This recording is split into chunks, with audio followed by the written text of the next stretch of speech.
In the previous clip we have performed a very quick cleanup, so this was our starting point and that's our image after working with spot healing brush tool. Remember that here patience pays off. It's really important to prepare the image for dodge and burn and to have it really in a decent condition, because it doesn't make sense to rush to move over to dodge and burn and coloring if we have still the skin looking not well. So having the image prepared, we are ready to start working on dodge and burn. Dodge and burn is a retouching technique that is based on luminosity levels in the image. So to work with dodge and burn, we are going to first create a help layer that will convert the image temporarily to black and white. So let's move over to the layers panel and let's select the middle icon, and from here select the first option, solid color adjustment layer. It doesn't matter what color you will go for, since we will be working with zero saturation. It's just important to have brightness, this value set at 50%. So let's confirm, let's hit OK, and now let's set the blending mode of this layer to color, and that way we have created the helper layer. Let's just rename it, let's call it help, and I'm going to group it with itself. So having the layer selected, I'm hitting Command G on my keyboard and I'm going to rename the group layer to help as well. So that way I have created the helper layer, and as I've mentioned before, it's important to work when you are working on dodge and burn with black and white image, since that way we can focus only on luminosity adjustments. The dodge and burn technique is based on luminosity, so we will be working with dark and bright areas in the image. For example, to smoothen out the skin, to get rid of these darker lines on the model's face, we will be making the dark area brighter to make it even with the adjacent areas. So if we wouldn't have this layer, we will be looking at color, and it's really distracting. It's not helping when working on dodge and burn. We have the cyan background, we have this strong eye, this mixture of yellow and green, we have this magenta subtle lips. However, the color is already strong enough to distract us from the luminosities in this image. So it's much easier, it's much more helpful if we first turn the image to black and white. Remember that we are working with adjustment layers, which means we are working in a non-destructive way, and after performing the dodge and burn we can always get rid of this folder, we can switch off helper and continue working on color. So having the helper layer created, we can create the first dodge and burn stack. In order to do this, let's maybe just close this folder to keep things tidy and organized, and let's add the first curves adjustment layer. Let's move over towards the layers panel and let's select from here curves. So I'm just going to rename this curve to D, so this will take care of dodging.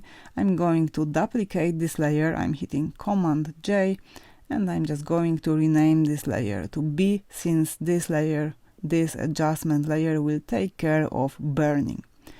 Let's select the dodge adjustment layer and let's move the control point that I will position in the middle of this line. Let's move it slightly upwards. That way this adjustment layer will take care of brightening the image, of making the pixels brighter. And now let's select the burn adjustment layer and let's do the opposite. Here, having the burn adjustment layer selected, I'm just going to add control point in the middle again. However, I'm going to pull it downwards, so this adjustment layer will take care of darkening selected areas in the image. Notice that these adjustment layers come with masks automatically created by Photoshop.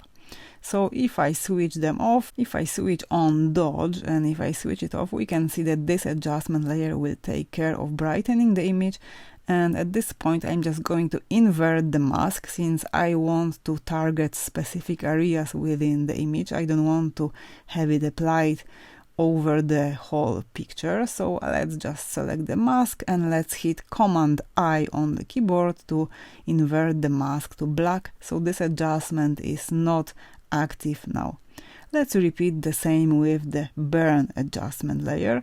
If I switch it on, you can see that it's darkening the image, so I don't want to have it applied over the whole picture. I want to reveal it by painting on the mask.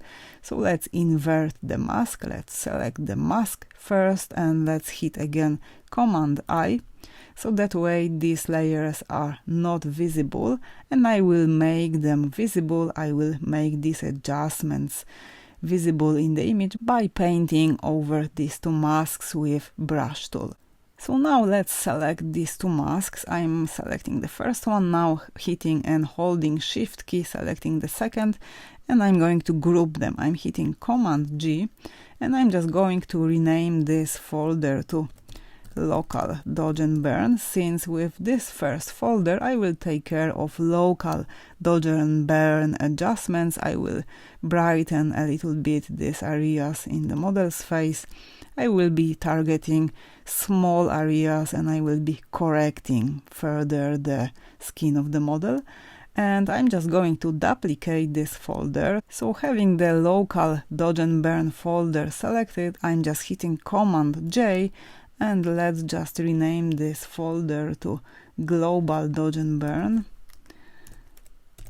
Global dodge and burn, and that way I just saved some time, since I didn't have to recreate all these layers. So I just created the local dodge and burn, then duplicated, since basically the operation will be very similar, but with the global dodge and burn we will be working with more vast areas in this image. We will be adding more depth, we will be working on three-dimensionality. We will be shaping the face on a global level. Okay, so let's now close these folders, and I just want to move helper to the very top of the layers stack.